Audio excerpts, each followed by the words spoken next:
มัด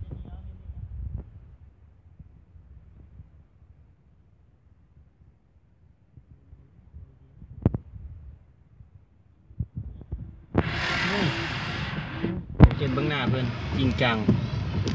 สังเกตเบื้องหน้าเพื่อนจริงจังเศร้านะรู้ป่ะน่ะนุ่ยนุ่ยนุ่ยโอ้สังเกตเบื้องหน้าเพื่อน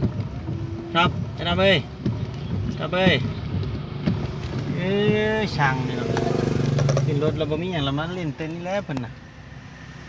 เล่นเต้นพัดฝนนี่แหละเพิ่นน่ะนี่ยังอีกมานี่นี่น้ำมัดพ่อวันนี้นะ